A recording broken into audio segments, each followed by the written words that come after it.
Good evening. It's Healing Tuesday. I'm excited. I know you guys missed me last week. I'll explain that in a minute. I'm going to give a few seconds for people to jump on. How's everybody doing as you're coming on? As you're coming into the Healing Tuesday conversation, tell me where you're jumping in from, where you live, where you're from. I do see some of the posts afterwards. People saying, "Hey, Darren." People saying they're from South Africa and all of these different amazing places. That once COVID is over, I will find my way to these places because I've been invited. But yeah, I am Dr. Tori J. I'm the founder and CEO of the Fatherless Generation Foundation, and it's Healing Tuesday. And what Healing Tuesday is all about is discussing fatherless issues, the things that we're dealing with as fatherless adults. And maybe you are raising children who are in a fatherless situation, or you're an alienated father who once was fatherless. All of these things manifest in different ways. But my goal is to connect the dots to your pain, so that you can then take that pain and take that to a therapist, because that's something I'm not. I'm a lot of things, and I'll list some of the things that I am here in a moment. But you can take that to a therapist and get the things that you need. You do need a therapist and a coach. When you grow up fatherless, you need those two things. I am definitely a coach. I sit in that position. And I coach quite a few people. I've coached a few people throughout the years, but right now I have COVID required a shift. And the shift is I'm now coaching more people than I am reuniting, which is an interesting thing. So as I said earlier, I'm Dr. Tori J. I am the founder and CEO of the Fatherless Generation Foundation. I am a licensed and ordained minister. I am a certified mediator in the state of Georgia. I am an author. I'm a speaker. And as I said a moment ago, I'm a coach. I am someone who loves helping people, sometimes at my own detriment. I'm learning to balance that. I told you the purpose of Healing Tuesday is to help connect the dots to your pain, but this is also an engaging platform. This is an opportunity where I want to hear you.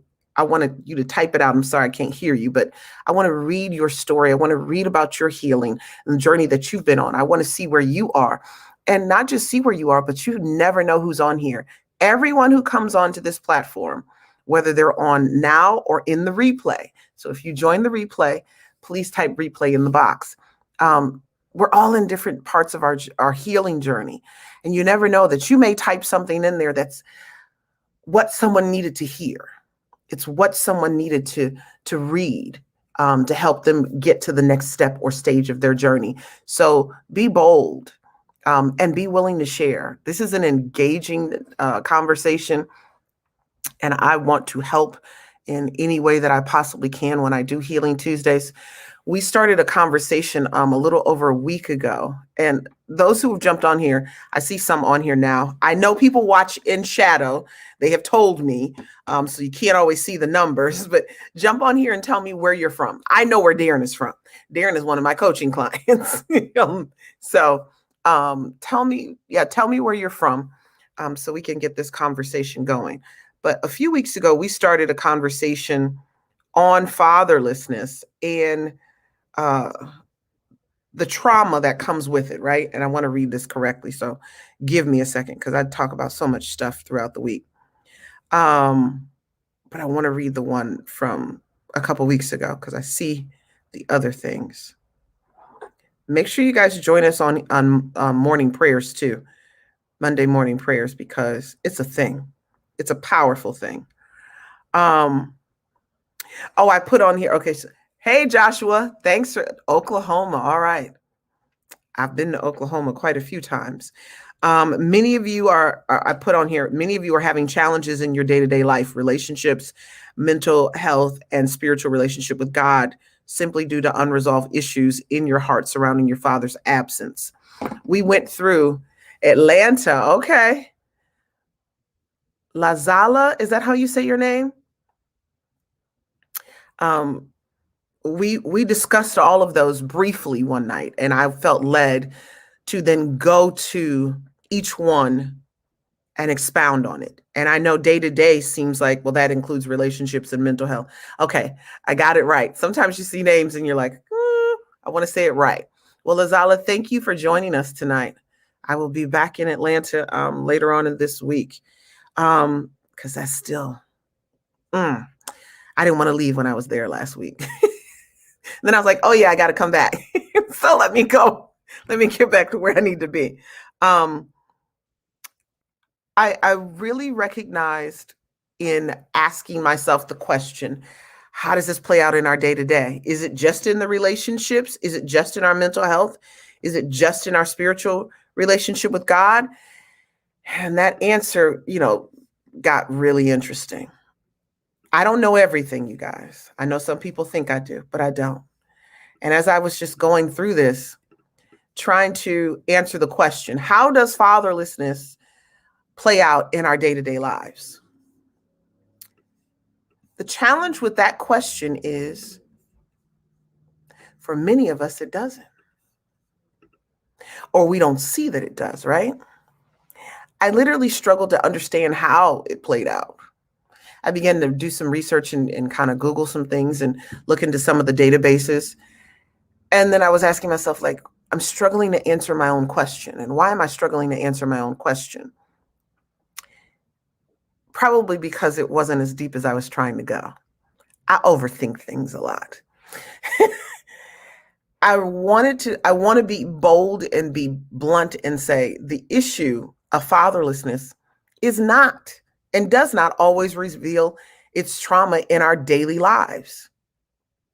That's why some of us don't even know we're having an issue with it, because we equate it to other things. Now, I want to say it this way, like some of us have more happy days than sad days. We have more successes than failures. And we have more great friends and great relationships than bad ones. What this actually means is our fatherlessness is not always overwhelming our daily lives. And it makes it challenging when it does, because when it shows up, when it's triggered, when the scab is scratched and the wound is revealed, it shows up taking us through the ringer. It shows up big. And it shows up in ways that we weren't prepared for because it's not their day to day. I honestly, when I asked the question and when I was putting on here in our day to day lives, I honestly thought it's playing out in people's lives day to day.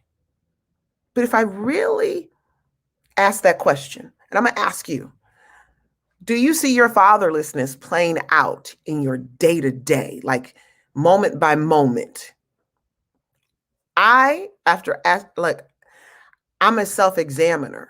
I'm one who's going to research, not just through Google. Look, Google ain't research. Google is just what it is. But I have access to databases and research. And I was like, I don't know if it is, because we can go and have a long journey of just awesomeness and success. But then something happens and it reveals the trauma. How many of you have that experience where I'm good most of the time? I don't have any issues. But then when it hits big. That's number one. Put a 1 in the box if that's you. Put a 2 in the box if fatherlessness is plaguing you every day, all day, and you experience it and you know that's what it is. Put a 1 in the box if you're like, I go a long time. Darren, I go a long time without, and it just, and then when it shows up though, it shows up. Or I'm consumed by it all day and it's affecting me all day. Darren said, Dr. Jekyll, Mr. Hyde. Darren, I will go with you on that, because it's like the Hulk. It takes something, you know what I'm saying, to take you there, to let you know you're there. But once you see, Lazala said, yeah, I'm good. And then boom. And that's what throws us off. That's what makes us say, maybe I don't really have this trauma surrounding fatherlessness. Maybe it's something else, or you don't even recognize that you're fatherless. I called a young lady today who she'd been on my heart. I have a lot of stuff going on, but God keeps having these people. Hey, Jason, have these people come like into my heart, and I'm like, God, I have a lot to do, but I'm able to. I'm learning to prioritize time and get this time management under control. And so if I'm walking the dog, I'm going to talk to you. If I'm driving in the car, I can talk to you. But if I'm at home, I can't talk to you. I got to study. I got to get ready, like do work. I got a lot of stuff going on. But when I called T this morning, she picked up the phone and she was like, "Hey," and I was so happy because I could tell that I made her smile. When people are on, this is a sidebar, when people are on your heart, call them. They need you, even if they just need to hear your voice. When they're on your heart, I had that happen yesterday. Was it yesterday? Sunday. Someone had been on my heart for probably a month, and I finally got around to calling them after seeing this thing, like literally saw their face on a screen on Sunday and was like, "Oh, I gotta call them." And they called me back yesterday, and it was a conversation that was needed. But just a sidebar. But when I was talking to her, we were referencing how we first met. She came to an I've Got Daddy Issues session during a 19 city tour that I did in 2019. And we were discussing people not knowing they're fatherless until they meet me. And I think I was referencing like my husband, not knowing that he was fatherless until he met me. And she was like, "Child, me neither." And so a lot of people don't recognize their fatherlessness until someone asks them the right questions, until someone gives them some information, and then they go, "Whoa." And I remember T having a powerful experience at that session. That was in Charlotte. And her father had passed on. And so she had an off and on relationship with him, but she knew who he was and she knew where he was at all times. But him passing on really did a doozy. And that's one of the definitions. Even when you're an adult, you don't realize that fatherlessness can, like, you may have had your father your entire life, but somehow if he exits your life early, or just, I can tell you, I had my father for 2.5 years, and that was not long enough. It gave me some of the things that I needed. It filled the voids that I had been dealing and struggling with, right? But I know I needed him longer, right? And there are times when I miss him. There are times I think about him and I wish he was here to answer this question or help me out in this situation. And that's what she needed at that point. And I remember we had a psychotherapist. You guys have seen him on here, Suave. He's come to step in for me a few times. And he was the psychotherapist at that event because he lived in Charlotte at the time. And the Holy Spirit was unctioning me to have him do certain things and stand in proxy for some of these attendees concerning their fathers. And I remember this young lady that I'm telling you about that I called this morning.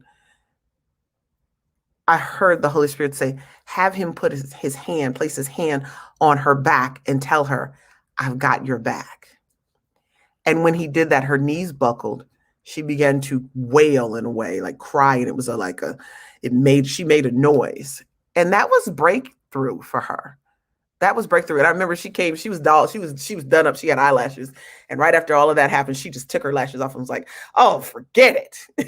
Never mind. And I'm telling you that story because she didn't know she was fatherless until that day.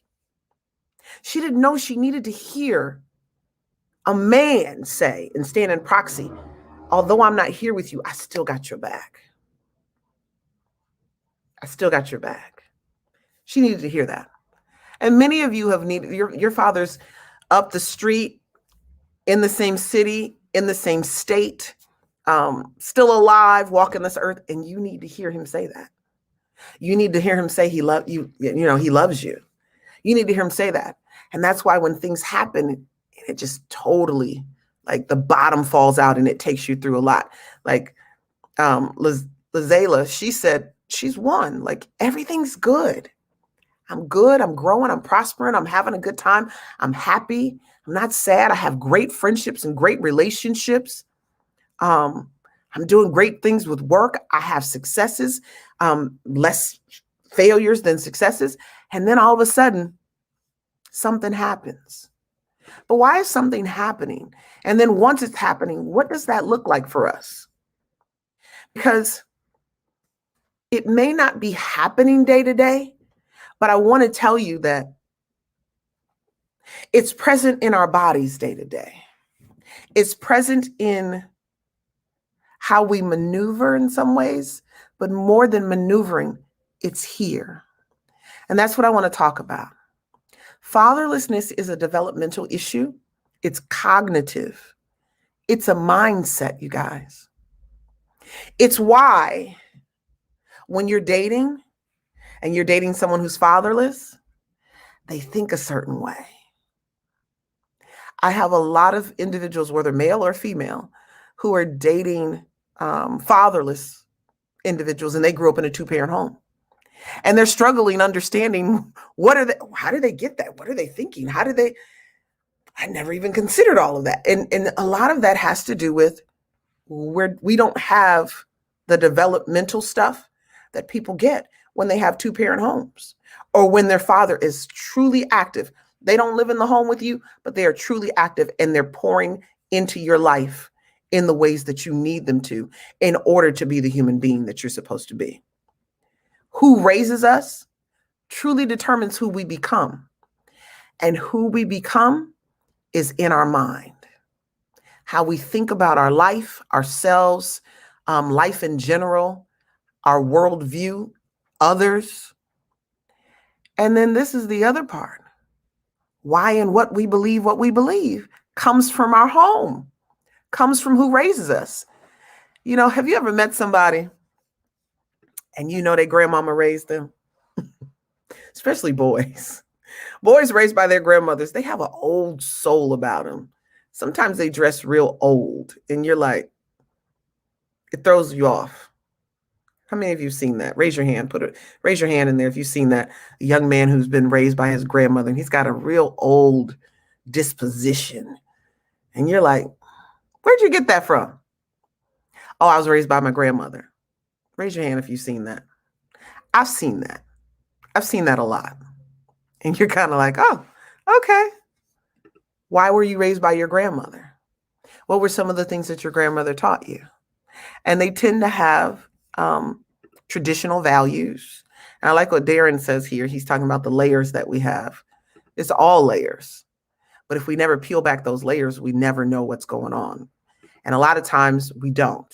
So even as I'm talking about being raised by your grandmother, see, now I want to ask the question. Here's peeling back the layer. Well, why were you raised by your grandmother? What happened to your parents? Oh, my mother, was young and my grandmother took us in. Oh, my father wasn't present and my mother died, or my mother went to prison, or there's always a conversation. And as Darren's raising his hand, and as you peel back those layers, you learn a lot about people. But guess what we don't do in dating? Guess what we don't do in our relationships or even in our friendships? We're not peeling back the layers. And we're definitely not peeling back the layers that are going to create conflict or cause people to be uncomfortable. And asking individuals why, like right off the bat, well, why were you raised by your grandmother? That's going to make some people uncomfortable, but it's a necessary conversation. It's a necessary conversation. It's why they're who they are. It's like, I didn't just show up like this. I'm a lot of my mother and a lot of my father. Depends on what you're looking at.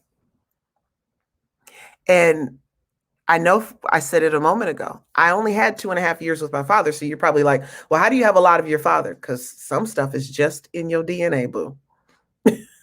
Some stuff just shows up and you're like, where did I get this from? Especially if you don't have a relationship with your dad, you don't even know where that comes from. You're like, how did I get that? And often because of the fact that you're not growing up with the person whose DNA is manifesting, I guess is the word that I want to use. Like, people go, well, that doesn't look like us. And they try to squash it out of you. They try to get it out of you. But it's still something that's coming forward. It's still a part of your personality. And then mamas can say, oh, child, you act just like your daddy. right? That becomes a conversation. Here are a few traits that I want to talk about happening in and to fatherless individuals on a day-to-day basis. Negative self-talk. This is a mindset thing, right? I said it a moment ago. It's a mindset. Negative self-talk says, is my dad not here because he doesn't love me? What did I do? Did he want a boy instead of a girl? We're asking this stuff. We're questioning ourselves. And then we're painting a very negative picture of ourselves within our mind because our fathers aren't present. Uh-oh. Uh-oh. I don't know how that happened. Hold on one second. Var, can you help me? Yes, he's here. I don't even know why the TV came on, y'all, but the TV just cut on for some reason. And so I don't want that to be in the background. Is he in the living room? I don't want to have to get up. This is so weird. Yeah, the TV just cut on. That's. Can you just turn the TV off, please? Thank you. I can't with him. I don't want to get up in the camera and show my body. Zoom meetings are real, huh?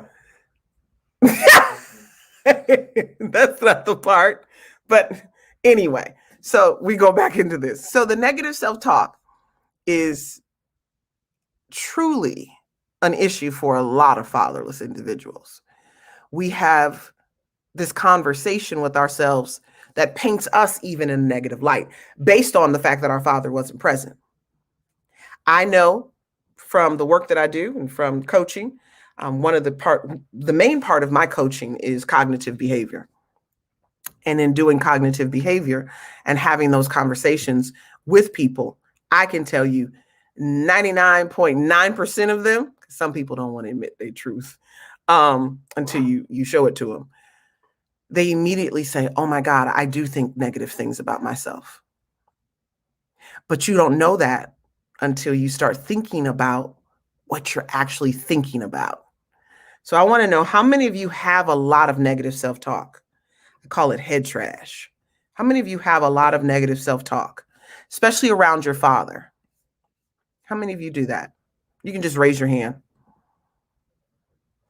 I'll give y'all a few minutes. I want to know how many of you have this negative self-talk around your father. And tonight, I'm going to take it a little slow. Sometimes we move fast and sometimes it's like, woo, and it's all of that. But this is just real simple, just illuminating something for you. This isn't, I'm not trying to bring, like, not trying to blow your mind, but in some ways, I guess I am, because we're talking about mindset. None of you have the negative self-talk, or you're just not communicating. Y'all gonna make me go on. Okay. I need y'all to communicate. It's like having a pastor. The pastor needs y'all to say amen so he can hurry up and he can get to his points. I don't know if I'm hitting with you guys, if this is something that you're understanding. Are you taking it in? Help me know. As reflecting. Okay, Darren's like, I'm reflecting. My husband used to say in the South, in the little town where he comes from, they say, make me know you. That's one, Var. Make me know you. Who are your people? That's what they were asking. But help me understand where you're at. So Darren is like, yes, I'm reflecting. Okay. So I can tell you, until somebody points out that you need to think about what you're thinking about, most of us don't think about it. Most of us do not know what we're thinking about and then wonder why our day is going in the direction that it's going, why our lives are going in the direction they're going. Next week, I'm going to talk about relationships, and I'm going to hit on it a little bit tonight, but I'm trying to stay out of certain lanes in this conversation, because mindset definitely is going to tap into mental health. It's going to tap into what you think about others and how you express yourself. That's what I wanted to call it. The expression, like when DNA is expressing itself and it's coming from your dad and he's not around. That's a DNA expression. Couldn't remember that for the life of me for a few minutes ago. But negative self-talk leads into having a lack of confidence, low self-esteem. That's part of the negative self-talk. I'm not worthy of him being here. He must not be here because I'm not lovable. And then if I'm not lovable, then who else is going to love me in relationships? And how did we get here? And then you start thinking about just all this other stuff that's intertwined with your father that hasn't, like, you're not at fault as to why your father isn't present. Child, you're not at fault. Now, this is what happens when we grow up fatherless and then we become parents. Ladies, I'm going to say it. You then develop a mindset that says, well, I grew up without my father. And I ain't really cool with the dude that I have a child with, or we got a divorce and I'm not okay with him. And I don't really want him around my children. So I grew up fine. And so my children will be just fine without a father. How many of you know that that's not true? Your children are not going to be just fine without a father because you're not just fine without a father. It's a mindset. And that mindset then creates a culture that then creates a legacy of fatherlessness in your life. And so this negative self-talk that you're having and how you get to this place and you got this lack of self-esteem and lack of confidence, it will lead you into a situation where you repeat the cycle. Dads, I'm an equal opportunist.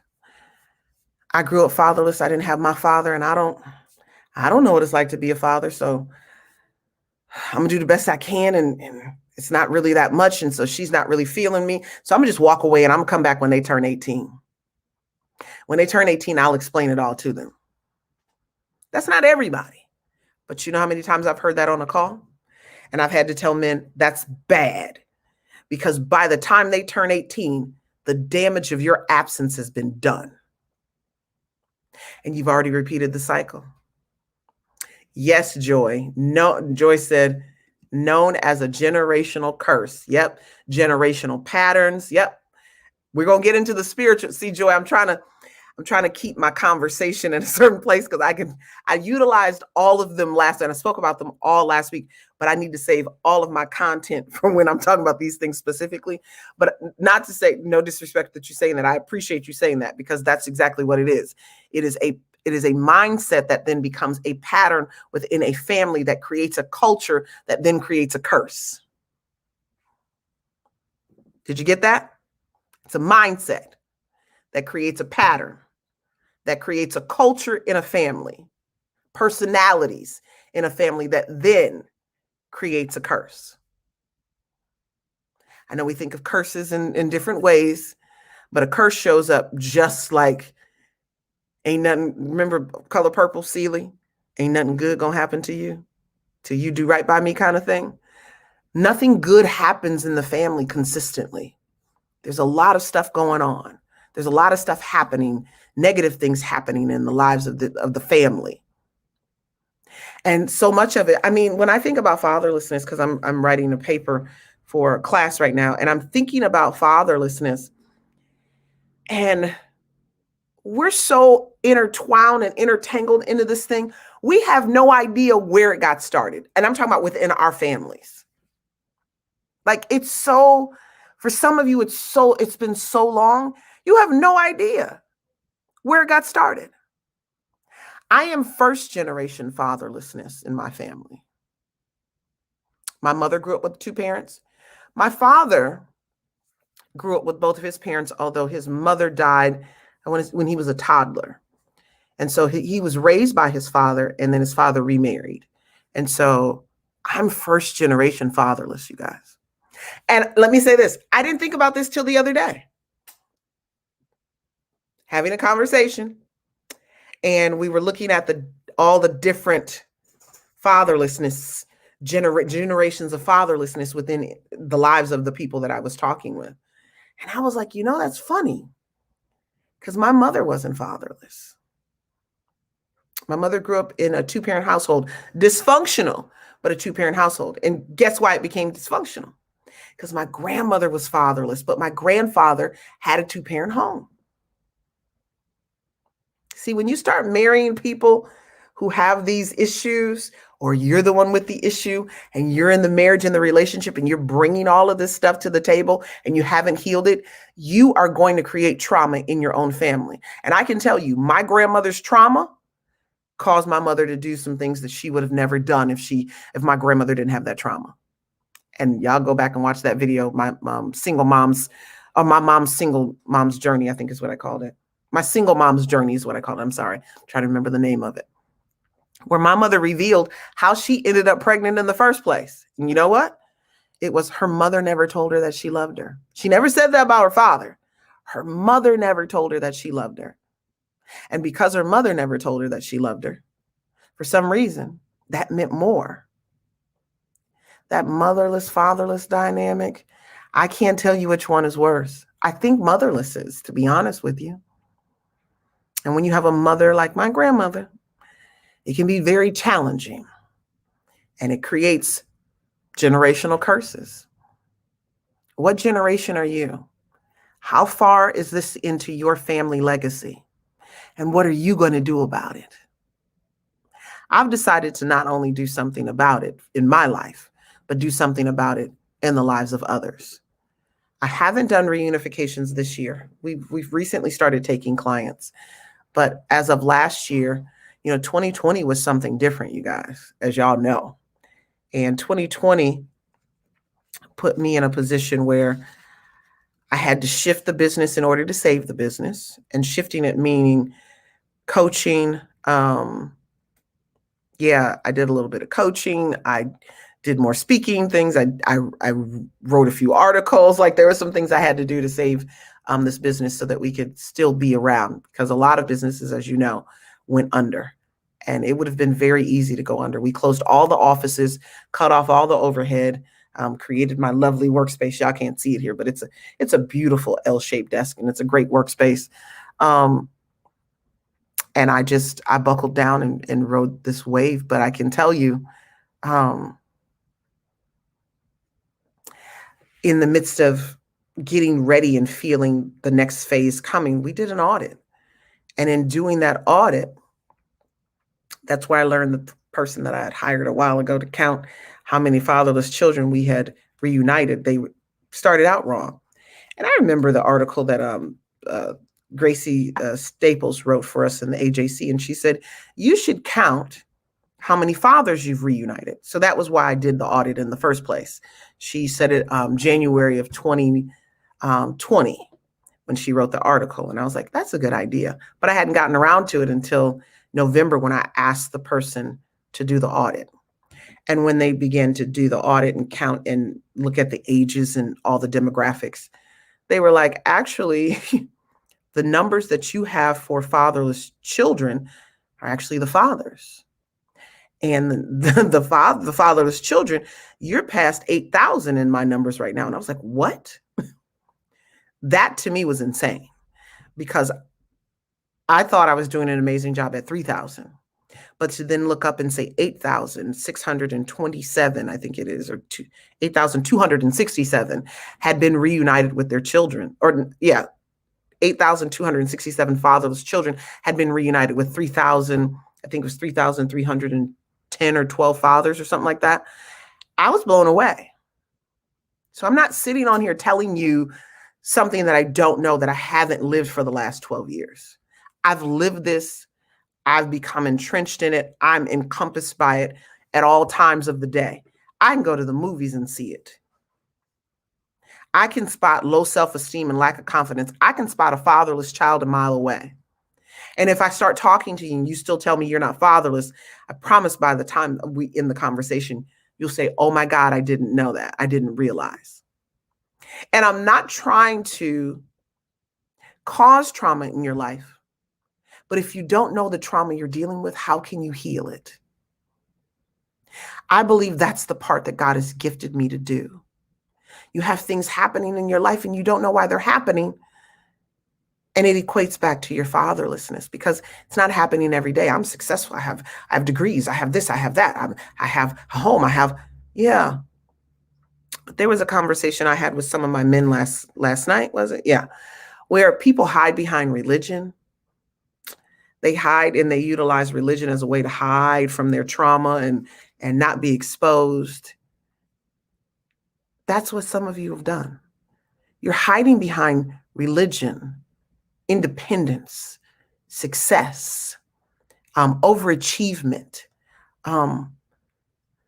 Those are just a few that are just on the top of my head. I'm sure if I really thought about it, I could list more. Because you have all of those things, you love the Lord. And he is the fatherless he's a father to the fatherless.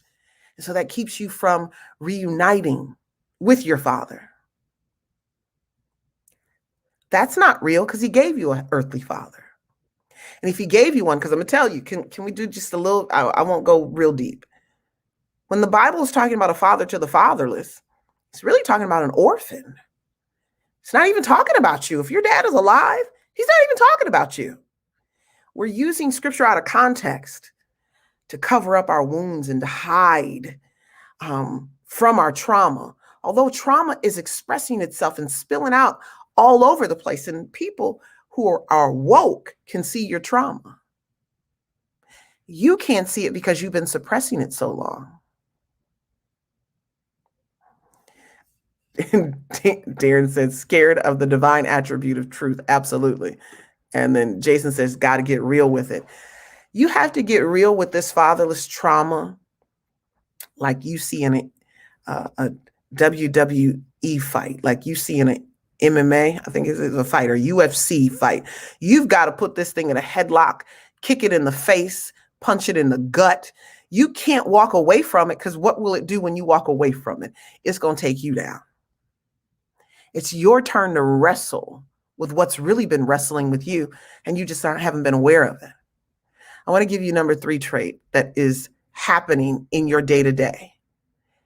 You'll make a decision and question the decision. You'll make a decision and question it immediately. You make it, question it. Did I make the right decision? Oh my God, I don't know if that's the right, is that the right decision? Oh my God. Then you call about 5 people to see if that's the right decision. You're not even confident in your own decision-making. And those who question decisions, the other side of this is you make bad decisions. And some of us have made so many bad decisions that's why we question the decisions. Then the other part is you were taught to question every decision. You weren't given a voice in your home. You weren't allowed to speak up. You weren't allowed to develop yourself and to find out who you are. You were made the other parent in the household. You were told who you were going to be. And now you're an adult and you don't know if you're coming or going. You don't know if you're coming or going. We relaunched our peer groups and they were supposed to be virtual, but we're trying to get the group here on the right page. We have a group that is stationary in Fort Lauderdale, and the virtual was supposed to come out of that group. But I can tell you we've had a few issues with, just getting them there and things of that nature. And so I've postponed launching the virtual one until the full virtual one that was totally international until June. And in one of the groups, though, there's a young lady who I had probably about 6 sessions with her before. And she always would come in like,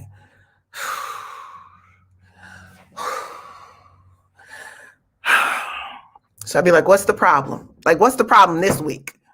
I don't want to be here.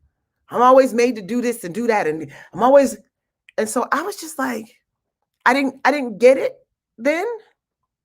So when we relaunched and she walks in, she's doing it again. And I'm like, that still hasn't changed. I'm thinking it to myself. I'm like, good God, it's been almost a whole year. COVID done come and gone, and she's still, and it impacts everybody else in the group. She finally said to me during our first session, I'm more of a mother to my little sister than my mother is. I never get any time to myself. I want my mother to spend more time with us as our mother, but she's busy doing all these other things. Mama's busy working, y'all. And when she's not working, she's trying to have some sense of a life. 2020 households, single parent households took a hit. So mom is working. So what she's doing is valid, right? It's not like she's just not trying to. And she's got her own set of issues, right? Her own mindset. But what I recognized was this little girl never gets an opportunity. And she just turned 13 last week. She never gets an opportunity to discover who she is. And she's many of you. You never get an opportunity to discover who you are. And then by the time you get grown enough, you've already had children. So you've gone from child to motherhood. You didn't even know what being a woman was like or being a man. You go from child to fatherhood without any self-discovery. So no wonder you make bad decisions. No wonder you have negative self-talk. No wonder. And a lot of the negative self-talk and the lack of confidence comes from the words that were spoken to you and how they were spoken to you. Now, Darren, we tapping on this. We about to mess with somebody's mama right now. Because if you raise in a single mama household and you're put in a position of parentification, made the man of the house, some stuff your mother's going to say to you is inappropriate. It's downright demeaning. It's disrespectful. It's out of order. And although she may say a lot of amazing things to you after that, or in between time, what do we remember? Those things, the negative things. And that's where your negative self-talk comes from. I remember Nydia, she used to get on here. She's now in Kansas, so I know her schedule is totally different, but we still follow each other on Instagram. And Nydia said in our group one time, she said, I left my mother's household, but I took her voice and her words with me. Many of us have done that.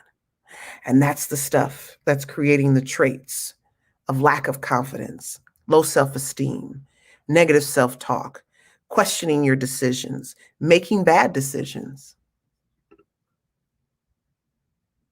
I want to also talk about character flaws. I'm going to tell on myself, as I always do. There is a book that I have to read for class, and it's talking about the 10 Commandments. The university that I'm attending is a Christian-based university. I'm very shocked at their position on many things because I thought it would be slanted in the evangelical ways that I'd be like, hey, no, put a pin in that. No, but actually it's not. I'm enjoying the information I'm reading. I just can't read it fast enough. I'm not reading it fast enough, but I've learned through reading this particular book that is breaking down the 10 Commandments beyond thou shalt not steal, thou shalt not have any other gods before me, thou shalt love thy neighbor, and as thou love thyself. It's breaking it down much deeper than that. It's shown us that there are categories that these things fall into. And thou shalt not murder, thou shalt not steal, thou shalt not, those are like the big ones. But there's little sins that lead up to all of those. Honor thy mother and thy father so that your life will be long, right? Getting into that. I have really recognized that I have an issue with integrity. And I have true decision-making issues, like for real. Not that I don't tell people this is what I'm going to do, but if I tell someone this is what I'm going to do and it doesn't work out that way, I am the person who will go back and say, didn't play out that way. This is where I am now. But God's integrity is you speak your word and you keep your word, period. That has been a struggle for me. And if I question why has that been a struggle for me? Well, I saw some things. I saw some things growing up, and I've done a mixture of some stuff, not intentionally, but it's been a mindset that I've had to have a come to Jesus moment while doing homework. Like, I've told my husband some things. Hey, this is what I'm going to do. This is the bill I'll pay. When I can't, I have to tell him that I can't. But because of my integrity issues, I'm keeping it 1,000 on here. I might tell him the day before because I'm trying to get it done. I'm trying to keep my word. But I knew days before that it may not go that way. Why didn't I tell him days before? That's a thing. I'm not the only one who does that. I'm just telling you my stuff. I'm giving you my business. It's not intentional. It's a character flaw. It's not intentional, but it's still something you have to deal with. It's still something I got to reckon, and I got to deal with it. You guys got character flaws you got to deal with. You got those things because your father wasn't president. He wasn't present. And you learn things and you glean from people, some of the wrong people. And therefore, that's what you thought adulting looked like. Because if I really did adulting from what I saw in my household, this is not the Tori you would see. This ain't it. But I had to say, that's not cool, and I'm not trying to do that.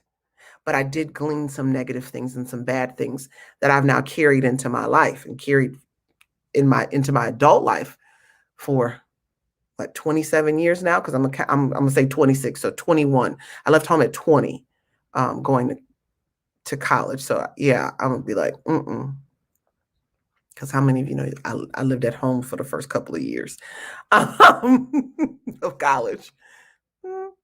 Good or bad idea, I'm not sure, but I did. But I took some stuff with me that I wasn't supposed to take with me.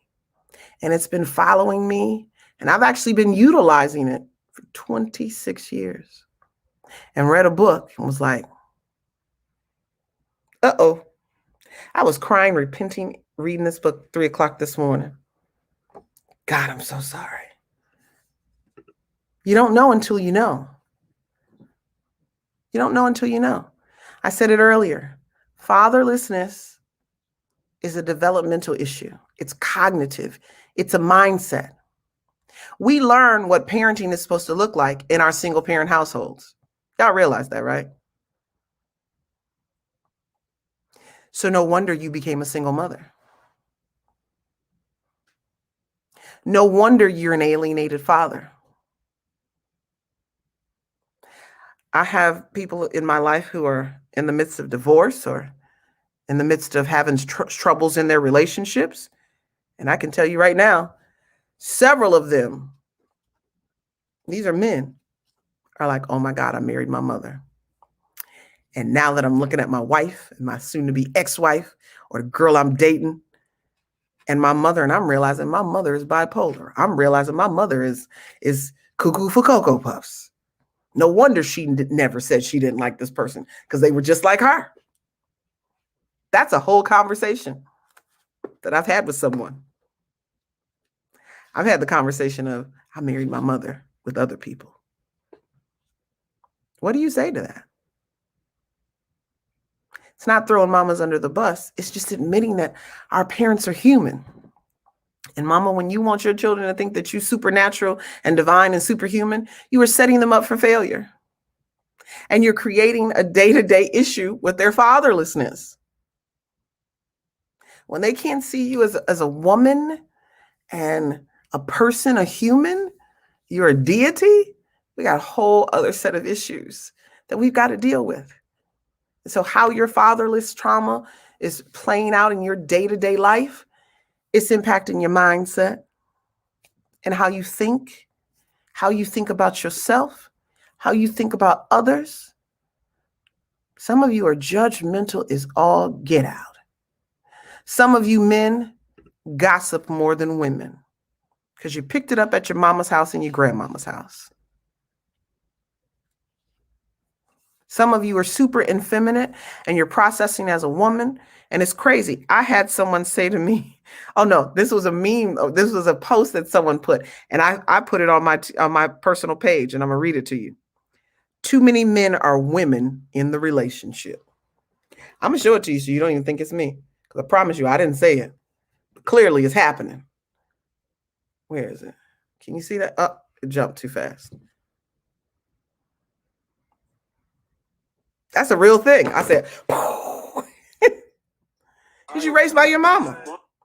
You're being raised. And so you process like her. That's one of the conversations that happened when last year when we were interviewing Glenn and Cherie Brooks. The book, How to Raise a Mama's Boy and I Married a Mama's Boy, I think is what it is. I think those are the two books they wrote. Amazing books. They help you understand why it's not good to be a mama's boy and the types of women that are attracted to mama's boys. That's a whole nother conversation. But how this is playing out in your day-to-day life, it's a mindset. And it's a negative mindset. It's a mindset that you now have to do the work to correct. And if you don't do the work to correct it, you're going to constantly be living in cycles. Things trigger you. The bottom falls out. Everything's going good and then the bottom falls out. And it happens every year around a certain time. It's happening every year. Maybe it's your birthday. Maybe it's a certain time of the summer. Maybe it's an exchange, like you went to your father's house only in the summertime. And so now you're an adult and you're having an issue in the summertime on the day that you used to go to your dad's house and then on the day when you'd make the exchange with your mother. But you're an adult now, so you didn't connect the dots to that one. But in your adult life, it's a cycle now. So now when you're having that moment, you're like, people are like, why are you tripping? Or people just don't want to be around you, or you don't want to be around people at that time. You fall into depression. And you didn't even connect the dots to the fact that it had to do with this whole exchange. Oh yeah, my dad had joint custody, but I only saw him at summertime, or I only saw him at Christmas, or I only saw him at certain times. Check when you are going through these cycles. Think about what you're thinking about. And I recognize that many of you are not engaging tonight because, as Darren said, reflecting, thinking. Sometimes I can't get an amen because I get that although I think it's simple, it's deeper for some of you when you're watching. And I have to breathe because sometimes y'all be like going in. But I get that this is, oh, thanks to Jason. Jason said, this is good stuff once again. Because it's making us think, right? Think about what you think about. That sounds crazy, right? But what are you thinking about? What do you think about yourself? Some of us, we believe in the law of attraction, right? Some people do. Darren said, woosah. Okay, so you guys are giving me what's going on. Okay, I appreciate that because that gives me the thermometer of the room. I'm sorry, I forgot where I was going with that before you said woosah. Oh, whatever. Look, one thing I don't try to do is be perfect on here. If I did, I would never get on here. I promise you I wouldn't. The mindset is the thing that you've got to fix. You got to fix the mindset of how you got here, why you think what you think, why you believe what you believe. What do you think about yourself? That's where I was going. What do you think about yourself? Are you attracting who you are? Or are you attracting what you think and believe? Because I know some people are like, well, I'm this and I'm that. Yeah, you are. But you're also what you think and what you believe. Doesn't the scripture say, as a man thinketh, so is he? So I may be this great corporate CEO. I may be this strong, independent woman. I may be all of these things, but what I'm thinking about myself is actually who I'm drawing into my life, because that's who I actually am. Because that's what I believe about myself. Yes, Darren, we do. At some point in time, we all wear the mask.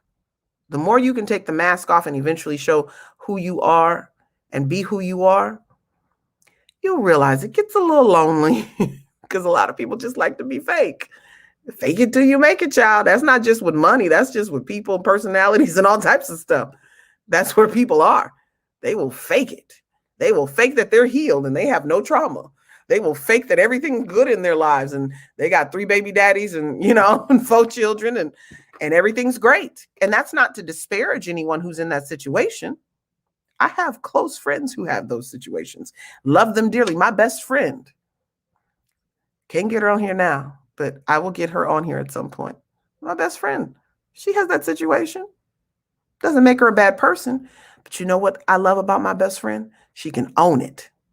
And she can own the fact that she got here because she got some trauma. She got here because no man ever protected her the way that she needed to be protected. And that's many of your stories, ladies. Nobody ever protected you.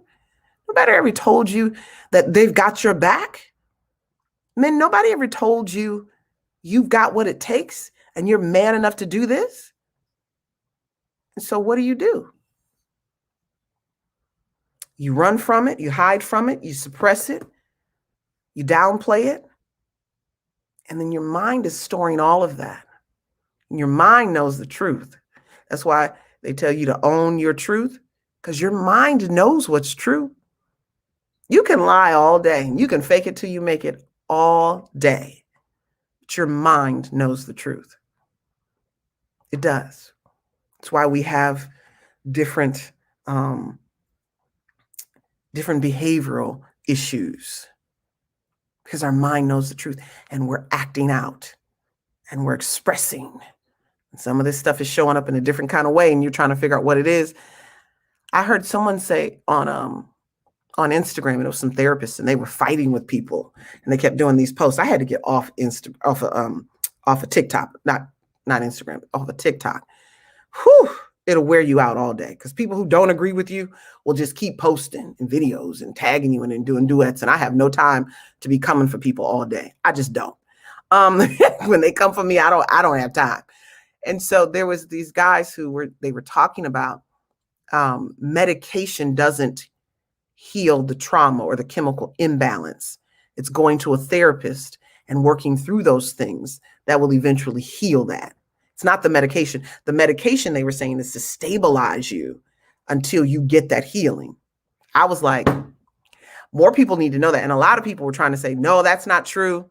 That's not real. You're lying. And the guy's like, I'm a therapist. I've gone to college. And then they had some older white lady come on and do a duet. And she was like, I think you guys are making me do this and bringing me to the table with this because he's Black and I'm white. And you don't believe him because he's Black. Like, it was a lady. She was like in her 70s. And she clearly had been a therapist or is a therapist or something. And she was like, no, he's right. And you could tell that she was saying this to the people who tagged her in the post. Like, she made it a race. He didn't make it a race thing. She did. The white lady did. She's like, you're doing this to him because he's Black and I'm white.